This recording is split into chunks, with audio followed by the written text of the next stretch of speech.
All right. So there's more news about what's going on with CrowdStrike. And given that we had a chance to talk about software and how blockchain technology can be a cyber defense system, I thought it would be a cool time to talk about how that might actually work, or at least spend a little bit of time doing that. We can do some news things, but thought this would be a cool thing to talk through a little bit and have you guys ask some questions. So, in the CrowdStrike platform, they do distributions of data. So they say, here's some data, and it should go to the replicator, and then that thing goes out, and I would assume puts the data out onto other machines. This one they're talking about using the Red Canary platform, which integrates in a different way. But as far as like this is where they're replicating data, this thing is supposed to know that what it's getting from the CrowdStrike platform is legit. And so one of the things that you can do with a blockchain is you can use it as an immutable trust server, right? If CrowdStrike wants to deploy something and wants to say, hey, these are the official bits, binaries, whatever, that are supposed to go out into the Falcon system, then you can put the signatures, you can put the hashes into the blockchain. So everything then plugs into the blockchain and references that immutable database and says, I'm only going to take a software distribution that has bits that have been put into an immutable public peer-to-peer blockchain that can ensure that the bad guys can't mess around with any part of the system and get bad binary bits or parts of the computer system into some place they're not supposed to, right? Half of what you're trying to do is prevent malware injection. And so there's been some talk in the CrowdStrike distribution platform that it can actually run any type of malware, and so it's actually a malware distribution program. So it's kind of interesting. I'll pull a couple of those up, but first off, Lucas, did that stuff make sense? What I just said about how we can use blockchain as the basis of a cyber defense system, kind of tying that back to software. It does. It makes total sense. Even more so with regards to our conversation about software the other day, and about the use of Bitcoin for the basis of, of distribution. So um, malware injection. When you talk about those sort of attacks, though, what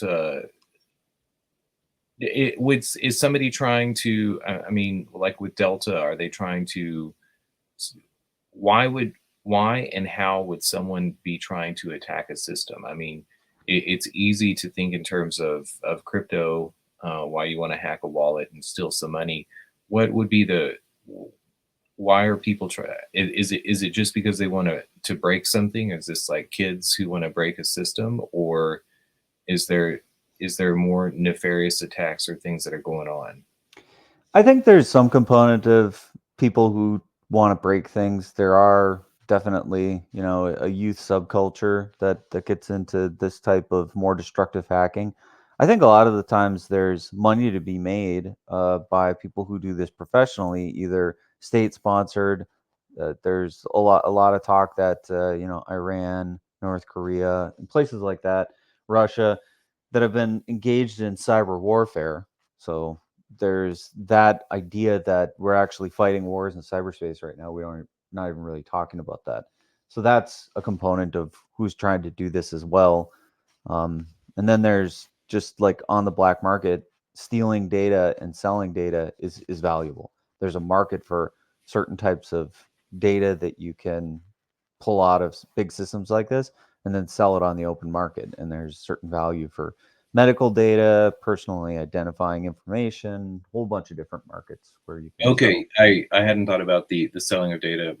Definitely, we see those hacks going on all the time. I guess also the CloudStrike is protecting systems like the electrical grid, um, maybe state secret systems too. But I don't I wonder if they're using CloudStrike. But so clouds because when we spoke about CloudStrike earlier, you said that it's also it's getting it's getting data. It's underneath, say, the Microsoft operating system, and it's getting data that that is like the it's a virus protection software. It's to prevent the latest hacks. Is that correct, or am I off on that? Yeah, what it's trying to do is identify types of programs that shouldn't be running on the computer or detecting for anomalous behavior on the computer.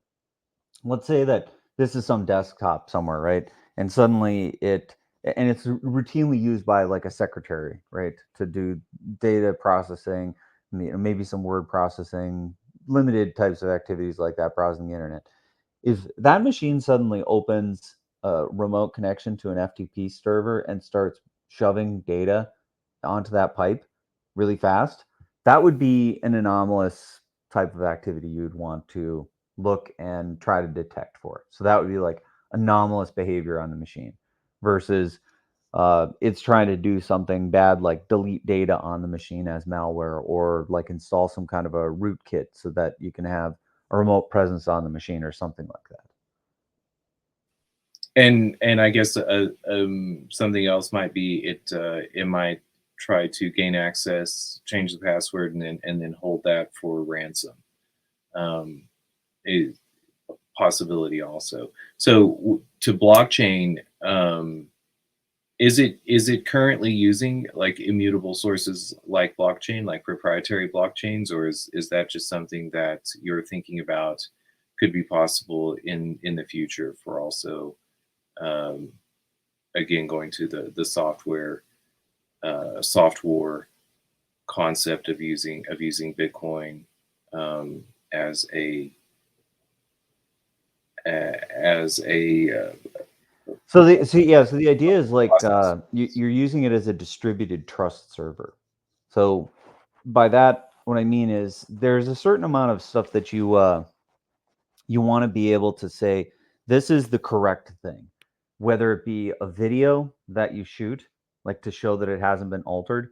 Like there is already a lot of this kind of discussion happening, right? Are these images from this political rally, have they been doctored with AI? There have been analyses that have been done and saying they're already using AI to do generative stuff inside of these rally pictures. So how could you combat something like that? You could say, if I was there that day and I shot the video and I immediately stream it into a platform so that there's not really much opportunity for me to mess with it in real time. And I have a signature and I sign that file and then I put that signature onto the blockchain, anybody could validate that they got the right version of that video file.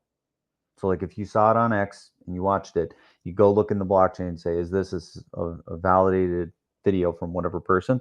And you could check that it was correctly created by their digital identity. And you could also validate that the data had been unaltered.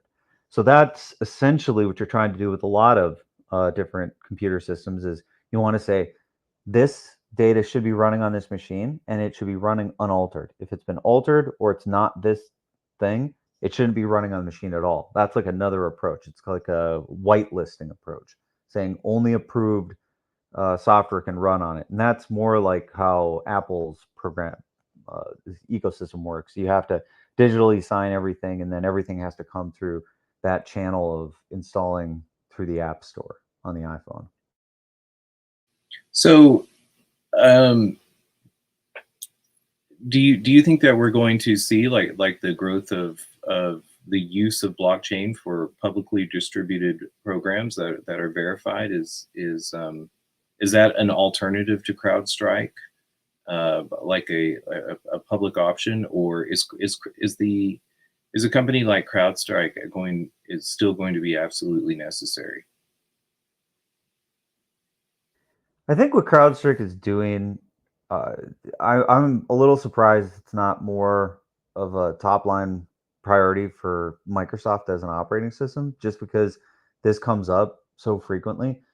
This is far from over as far as like what happened with CrowdStrike. Like this definitely is not being viewed as something that the customers of CrowdStrike are allowing them to just push back on and say, "Well, it's not our fault. We did everything right." Delta is saying it's in an inadequate response, and that they need to own up to this mistake. The fundamental use of CrowdStrike's product is still relevant, I think, even in a distributed trust environment, because there's these signature files that say this is anomalous activity on the machine.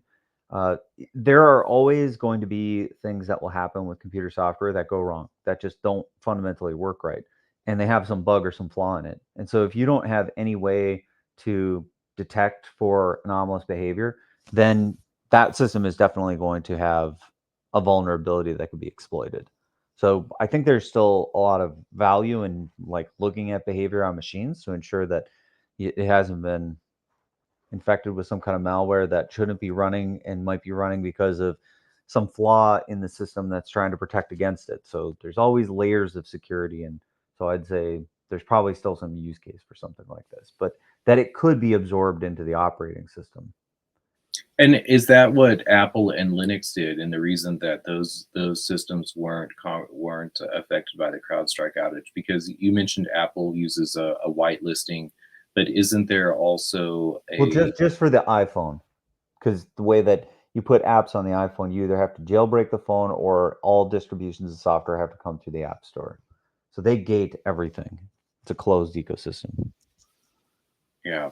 And sometimes I download things off of websites like Signal, uh, but that's not in the Apple in the Apple Store. Well, you mean for running on your desktop, or are you talking about running on your phone? No, for running on my desktop. Yeah, I'm still talking about the phone. The phone is the closed ecosystem. The laptops are an open thing. You can run untrusted software. You can download stuff off the internet. It's the Wild West. Like, you can do anything you want.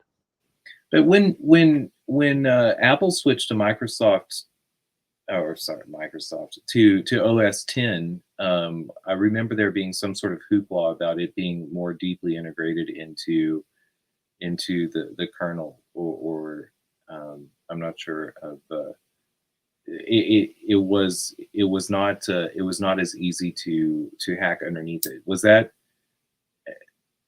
is that something that Microsoft operating system could be moving towards? Or I think it has to do with the root access, splitting a root access password. Yeah, so when Mac changed to OS 10, that was integrating a Unix style operating system as the fundamental OS, and then saying they were going to build their UI and all of their tools on top of that.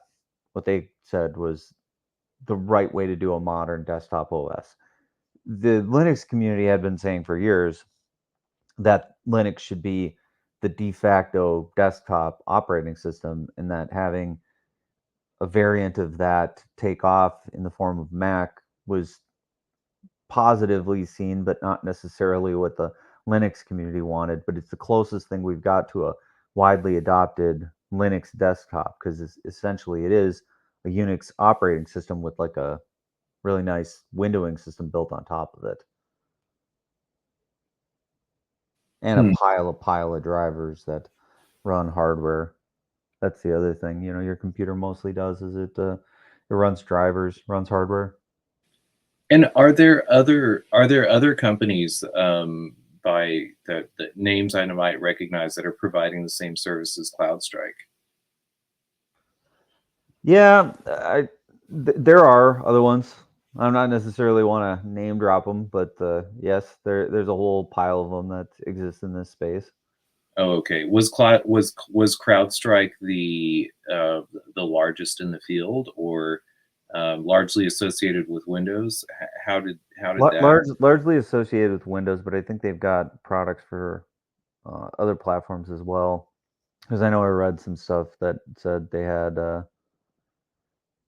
other products that were similarly causing kernel issues on the other operating systems. I've been really. I was.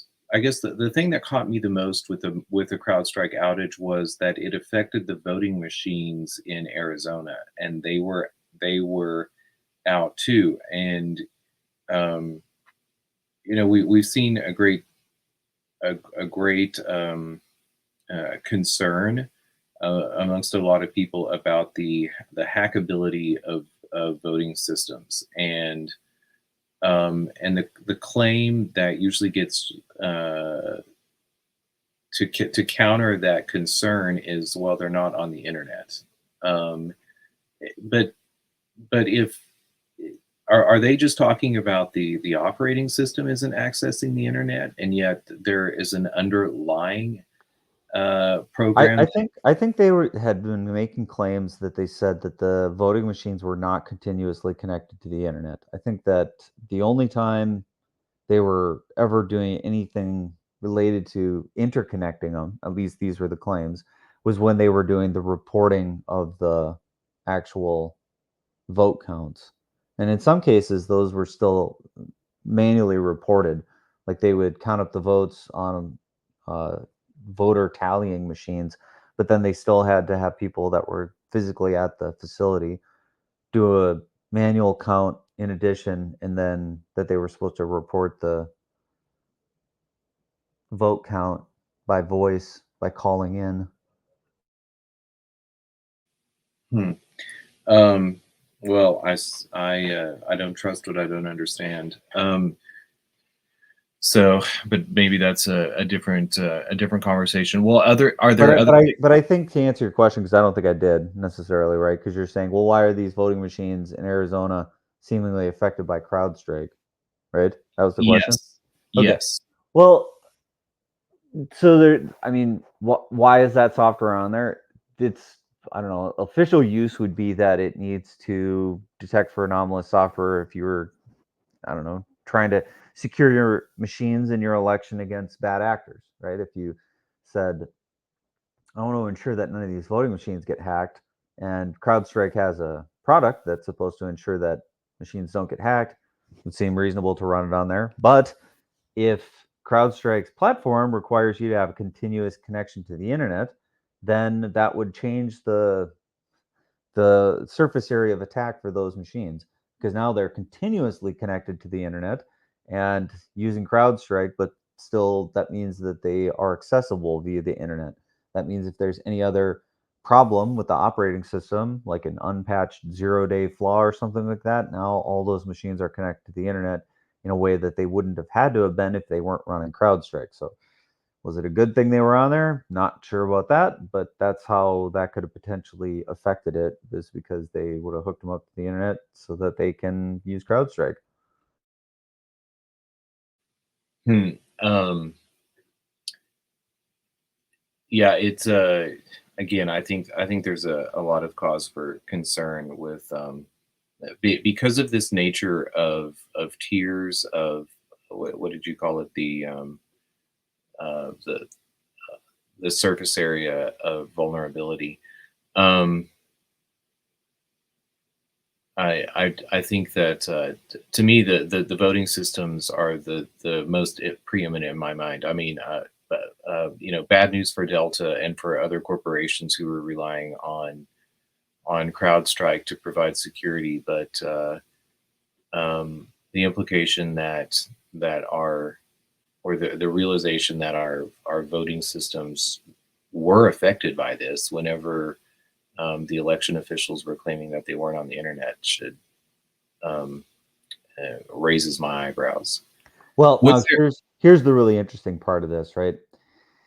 This Chinese firm says that the Falcon sensor bug could actually be used to deliver code. So see how it says that like could be exploited for privilege escalation or remote code execution?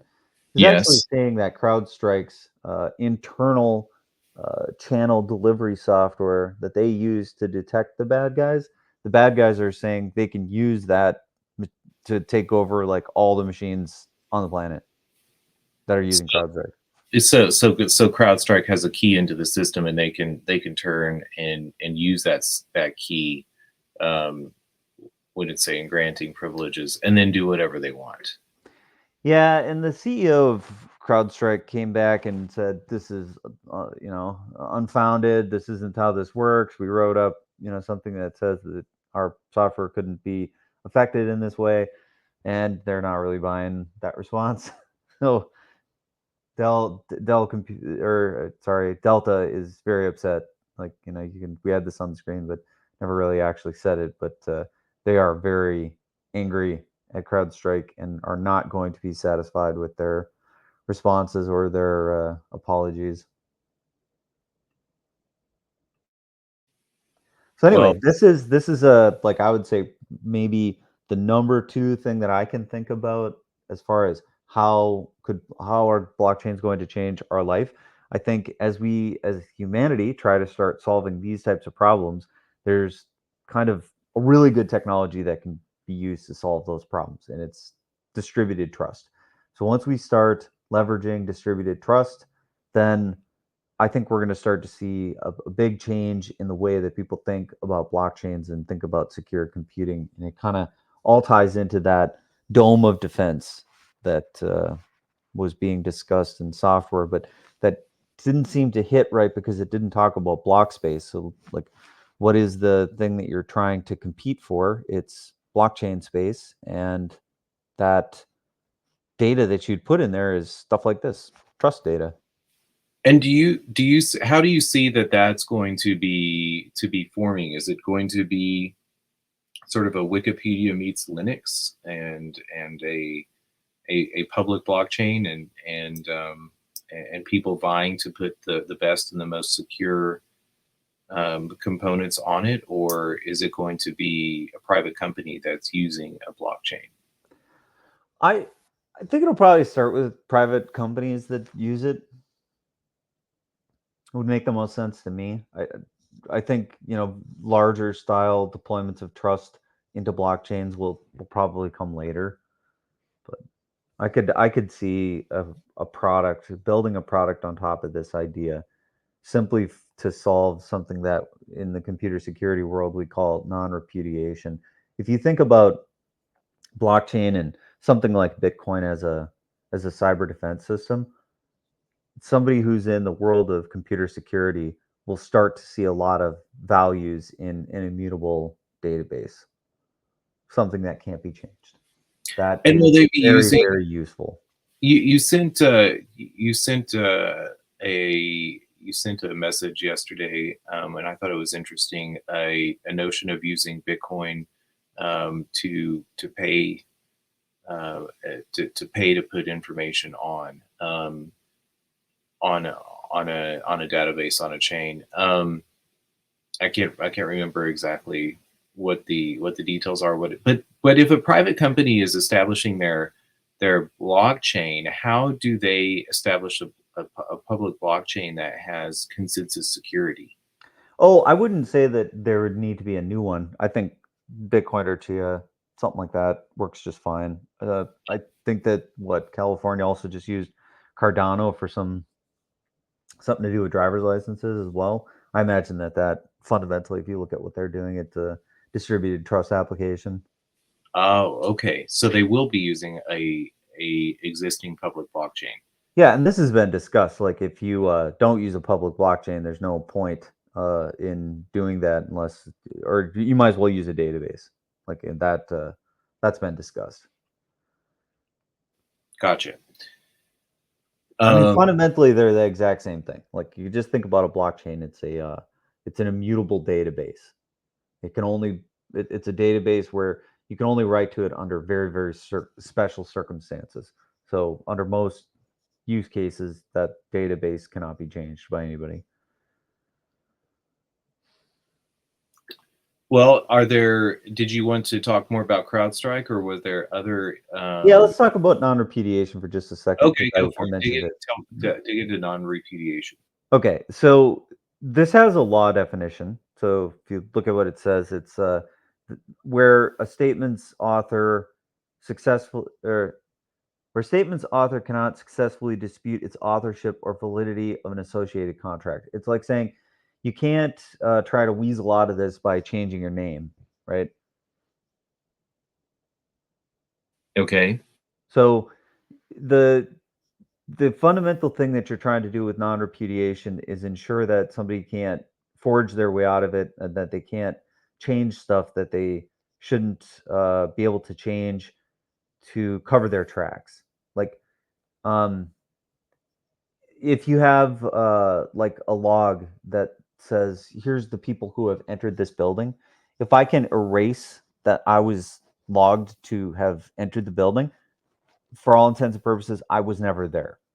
So you want to ensure that your log files and other types of systems that are monitoring for how things are working cannot easily be changed. And the way that you can prove that is through non-repudiation.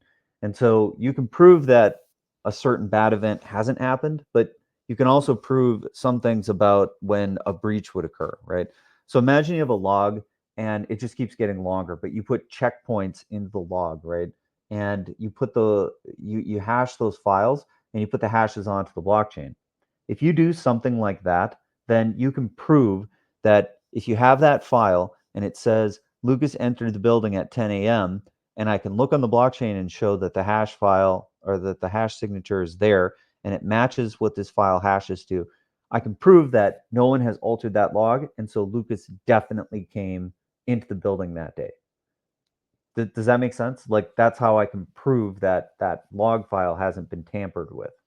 Absolutely. And I see I begin to see more clearly what you mean about such a great use for blockchain, because it, the immutability, the time stamping, the nature of I don't know, the time recording of blockchains also.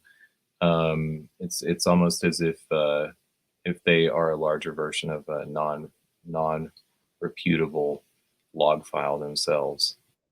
Yeah, so a lot of what software was talking about was this kind of stuff, like how to use this as a cyber defense tool, how to use this to, do certain types of things that allow you to create these distributed trust infrastructures.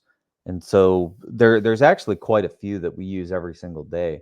Um, Coming to this website or any website and having an HTTPS in there is a kind of a bad form of distributed trust. And the reason it's a bad form of it is because let's say that one of your certificates has been compromised, right? Like a root CA got compromised. Well, you need to know that that actually occurred. Well, how does your browser know that that cert should be invalid? Well, it has to check it, has to tell you. So it actually has to figure out each of these certs if those certs are still valid, if there's been any revocations of some kind of a root CA. So there's already an application that we use every day that needs essentially this kind of a thing. So if you could think of your web browser would actually have a portion of that blockchain database, it could look for revocations itself, just checking the immutable, distributed trust infrastructure that is the blockchain. So that's how you can see, like, you could start embedding this in like almost every piece of software everywhere. You just need to have like the capability to do it, and that will only be sensitive systems at the beginning, but it could go everywhere. I think that might be a little bit far fetched, to have the browser actually have a copy of the blockchain database, but definitely back end systems, I could conceive of having a continuous connection to a blockchain trust server that's sort of just sitting there within the infrastructure. And where currently do where what where I guess we think of the internet as being public, but who is the authority that checks digital signatures as it is? Well, I mean, a signature is verifiable usually if you know the mechanism of construction, right? Like if you know what kind of signature it has on it, then you can go get the software that computes that signature, and then you can check it against the verification piece. So, like, usually you can run the same software and you can check that a signature is valid. So if somebody hands you a piece of data and a signature, and they tell you this was signed with blah blah blah uh, signing algorithm, then there's usually a way that you can take that signature and the file and verify that that signature was constructed correctly. Like that's one of the fundamental things that signatures allow is to verify that a piece of data has been correctly signed with a certain algorithm, as long as you have access to the algorithm implementation.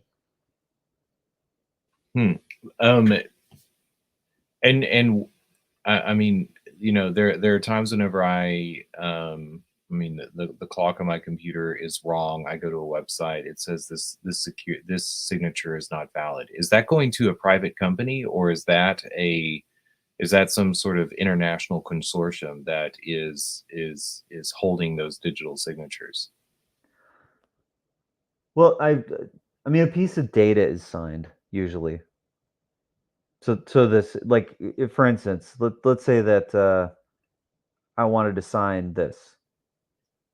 So this Okay. is just a bunch of letters. I mean, yeah, they're English readable letters, but if you look at this in the right way, you decode this from Unicode to bytes. This would just be a bunch of like bytes. So it'd be like 01, 02, 0A, stuff like that. And Okay. so, and so this byte stream, you could then compute a signature on it, which just creates some small other set of bytes. So I don't know, maybe this is 256 characters. This looks tweetish, right? So whatever you can fit into a tweet. And then the signature might be like, I don't know, 16 characters or something.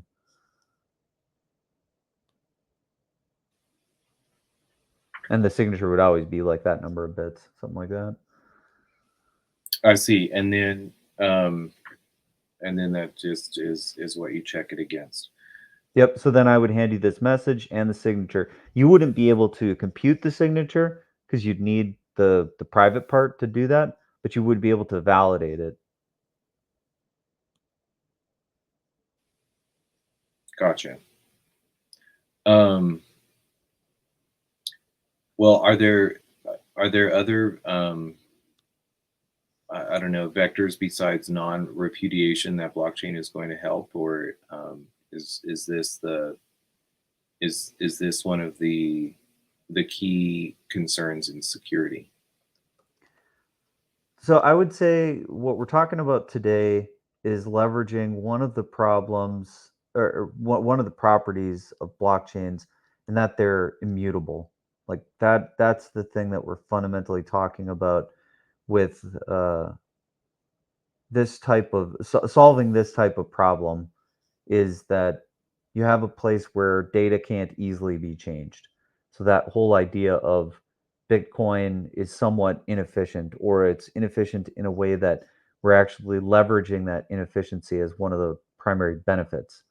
So I'd say immutability and anything that can rely on an immutable database solves a class of problems that I would say are like related to cyber defense. And that may be the last statement that we really need to make about it, because that kind of is it in a nutshell. But there are other instances we could think of. So I don't know if it's worth going through and enumerating a bunch more, but this is the basic problem that we're talking about with respect to what blockchain can bring when it's in an immutable database. Um, well, it's not something that I think about.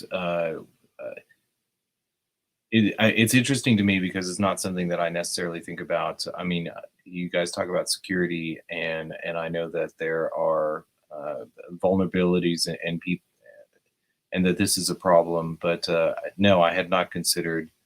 I had not considered this as I don't know, it's a solution, a use case of blockchain. So it's interesting to me. Um, but I guess part of what it is it causes me to question is how the current security is provided for the internet. Uh, but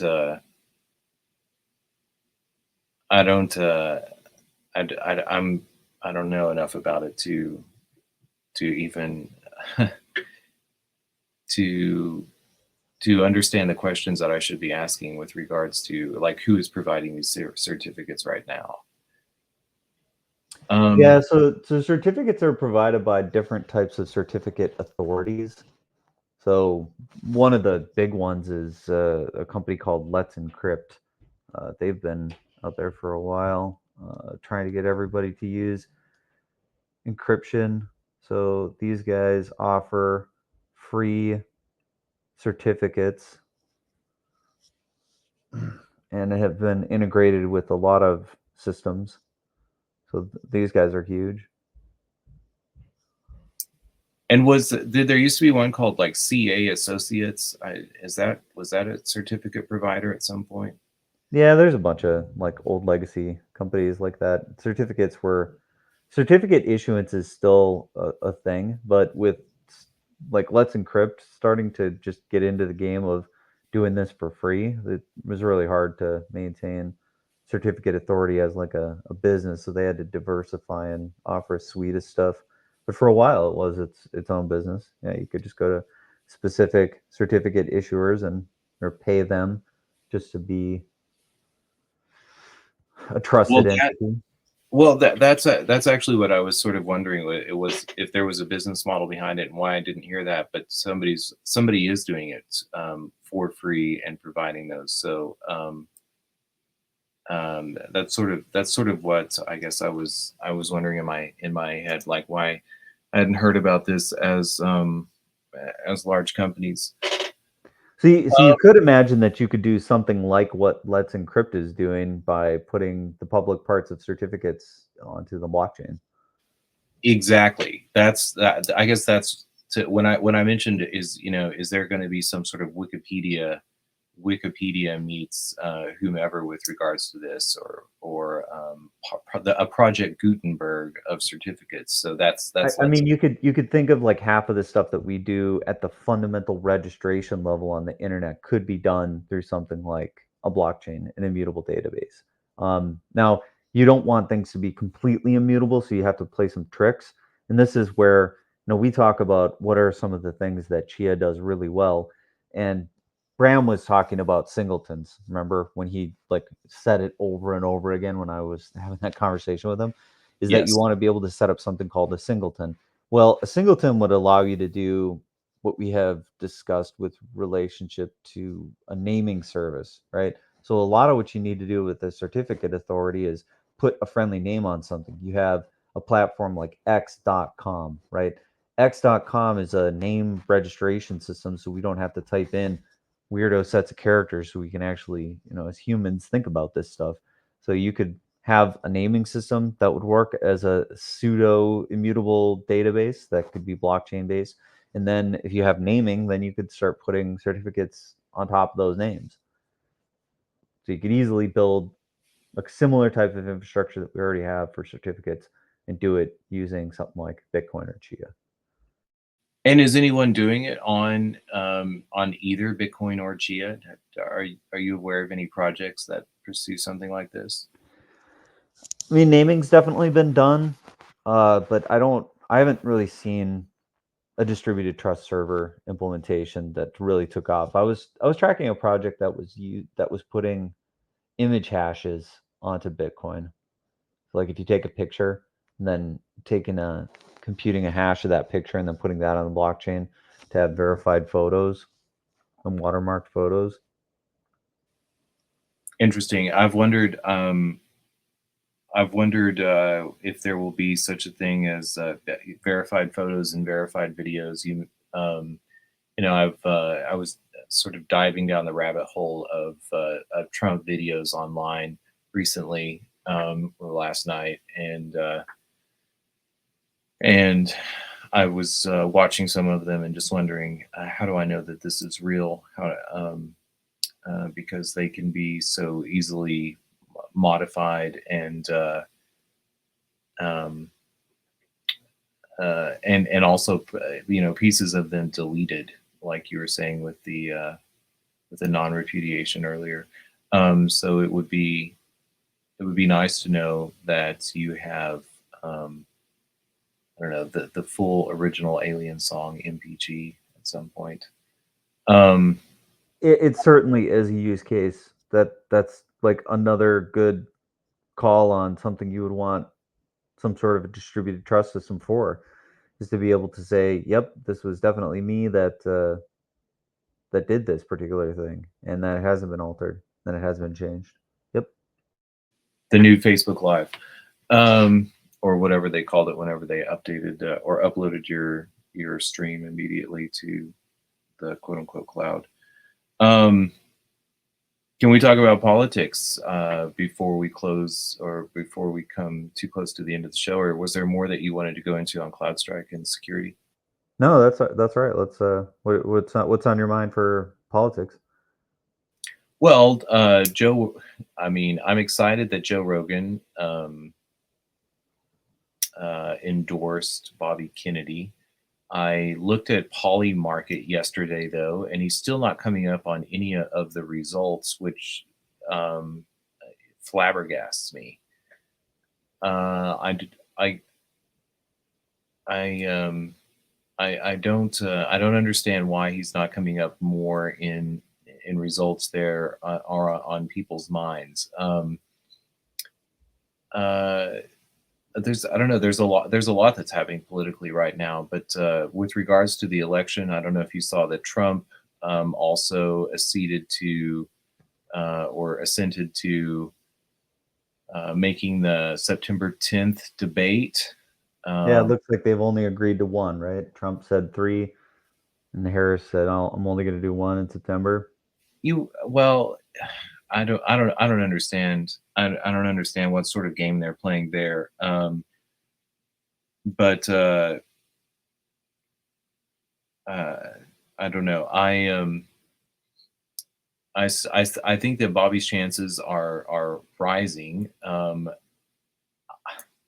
I can't understand like why they're not, or I guess I can't understand. You know, it makes sense for Kamala to rely on her incumbency, um, especially especially as she's sort of like pivoting away from support for Israel. I saw tweets and dialogue yesterday online that like furthered my, I don't know, the my assumption that she's going to continue to um, move towards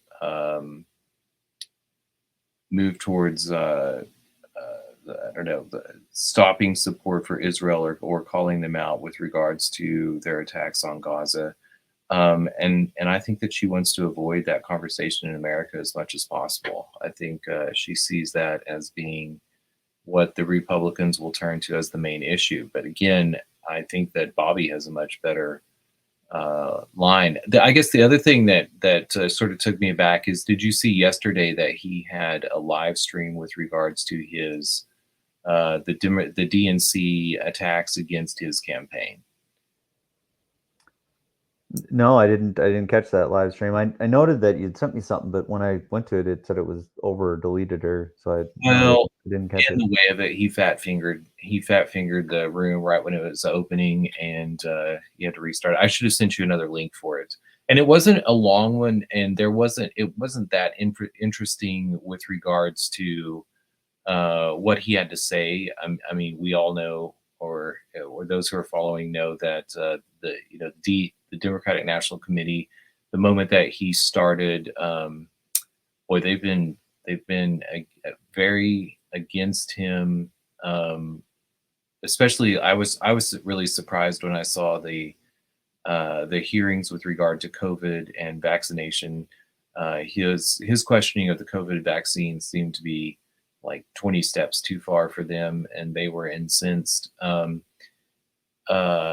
so the hearing, what, a year ago, maybe 10 months ago, like I believe last September. I'm a little surprised that the COVID vaccination criticism isn't more well received, because it's been pretty well demonstrated that if you even take the basis for what that vaccination was supposed to do, the transfer of this mRNA, um, and whether that really did the thing it was supposed to do, let's just accept that it could, or that it might have.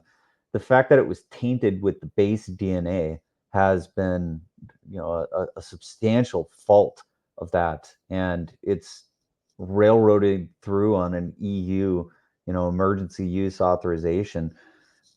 There's still unresolved issues around the whole thing. So I don't understand how people are still like being apologists for how that went down, because there was so many really, really bad things just in the manufacturing of it, not even discounting some of the other criticisms that have been leveled against it. So Well, Not sure why that is something they're picking on.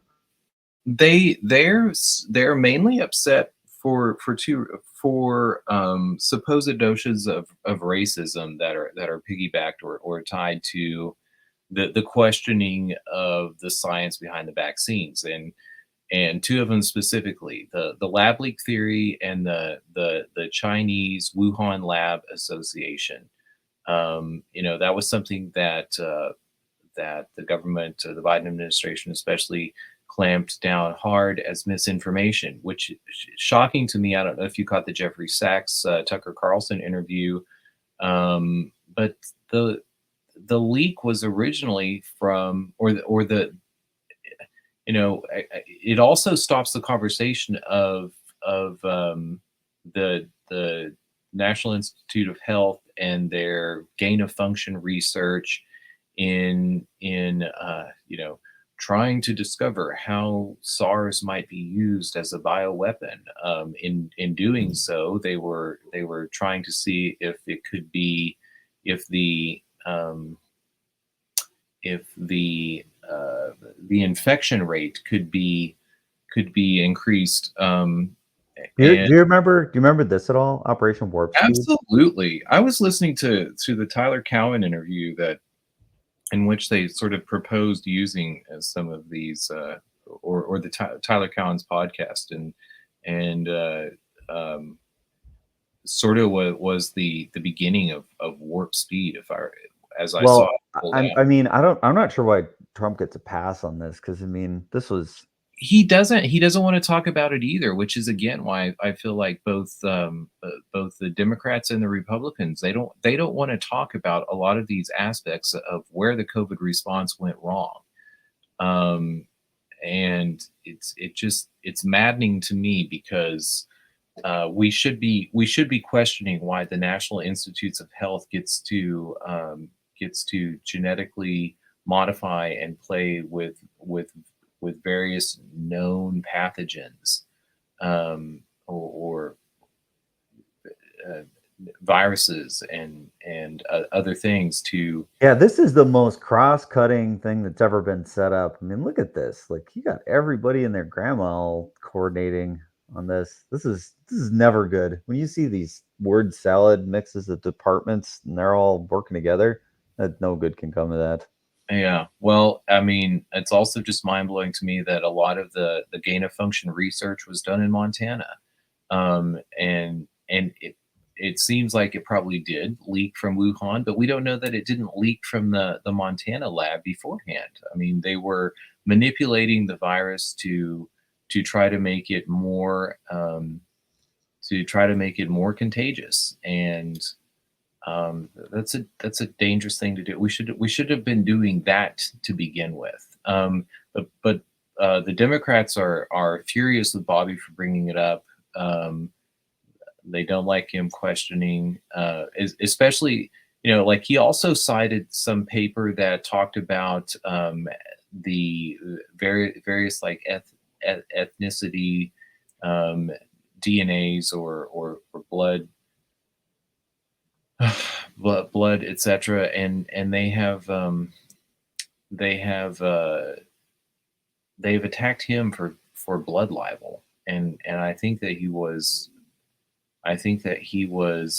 I don't know, I didn't listen to it, but that's part of the reason that they've been so absolutely against him, and to their cost, because uh, Kamala Harris.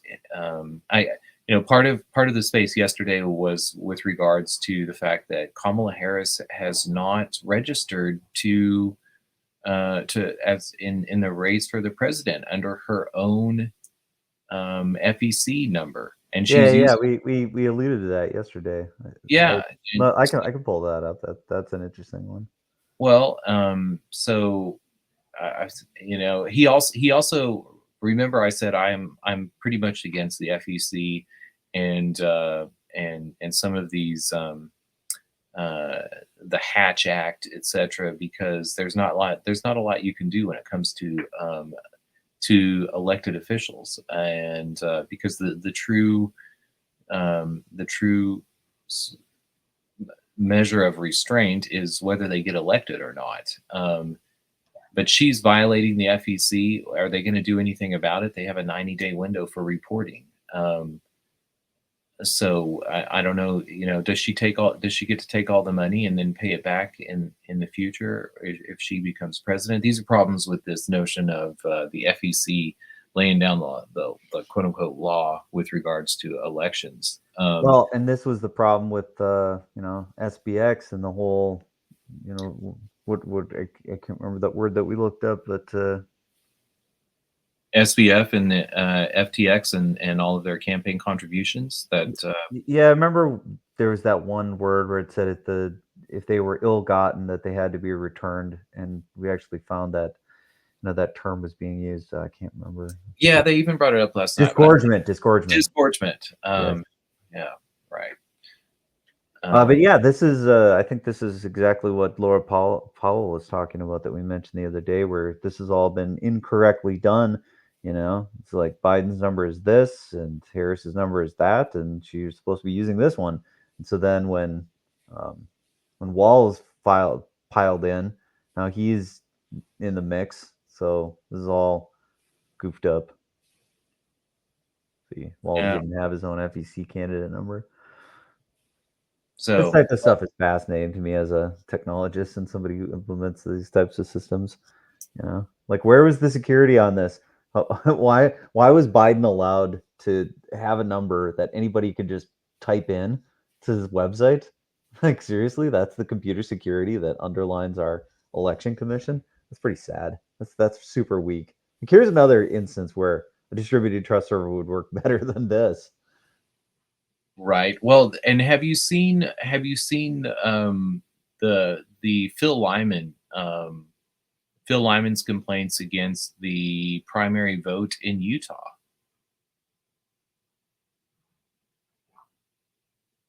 I'm not sure I understand. What do you mean? Well, so Phil Lyman was running for the Republican nomination for governor in Utah. He was nominated at the convention, and then they had a I don't know if they had a primary vote or what actually happened, but somehow Spencer Cox came up, the current incumbent governor came up with the nomination. And Phil Lyman has been asking to see the signatures of and the votes, etc., and has been stonewalled by Utah's state election committee.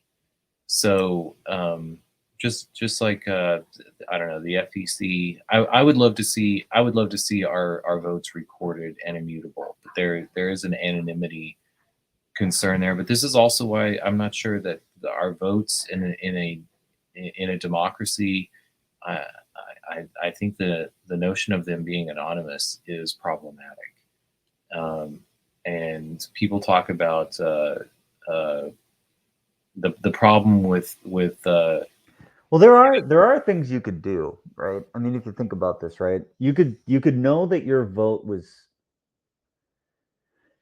You could actually do this with some tricks in cryptography, like proofs of inclusion. If you did something like that, that might work. I don't know that I want to speculate on this, and this is something that's actually been brought up. I think Gene has said you don't want to do voting on chain, but maybe you could do ballot reconciliation on chain, like have a zero knowledge system that said my vote had been cast or not. I'm sure people have thought about this, honestly. Like, there's no way we're discovering it for the first time on this show, but I'm sure that something exists out there. No, but I guess the point that I was getting at is if they're not recorded publicly, then government bureaucracies can abuse the time window of an election. They can redact and release and then say, oh, I'm sorry, we weren't supposed to redact that, and release it after the next election.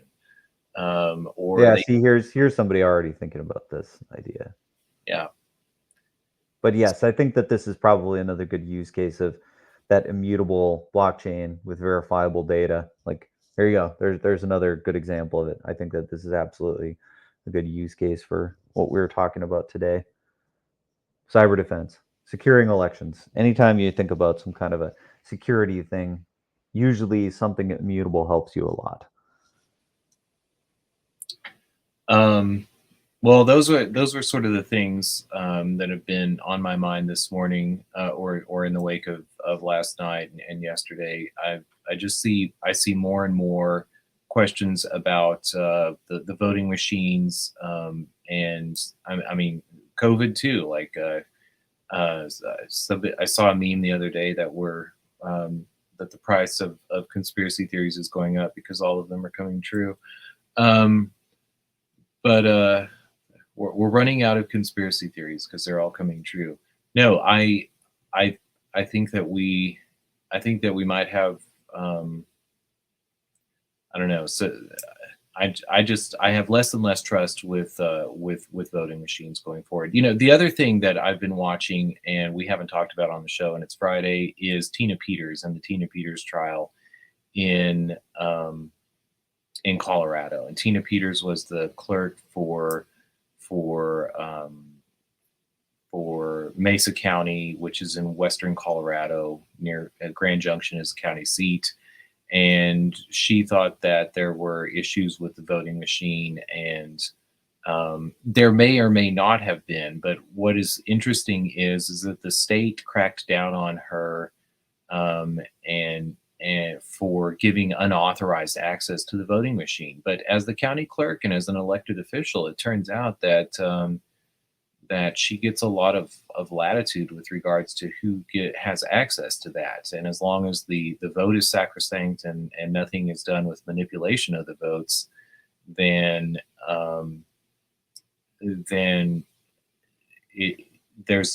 she's not outside of the bounds of the law. And so I'm not sure how that case is going to get decided. I don't know if it wraps up today or not, or continues on through next week. But you know, a lot of the state officials who were upset with her, like once put on the stand and pressed, could not come up with a with an actual violation that she had that her giving access had done. So anyway, I keep an eye on Tina Peters and that case there, because I think it also speaks to we need to be I don't know, empowering and you know, part of the answer in having more faith in our elections, I think, is accountability at the local level. And if the county commissioners are, if a concern is brought to the county commissioners and they don't do something about it, I think it might be a good thing if a county clerk is trying to get to the bottom of her concerns. That's all I got. I don't know. Nothing else comes to mind. I don't know if you have. I think that's a great place to wrap it up for the week. So we'll see you back here next week. All right. See you.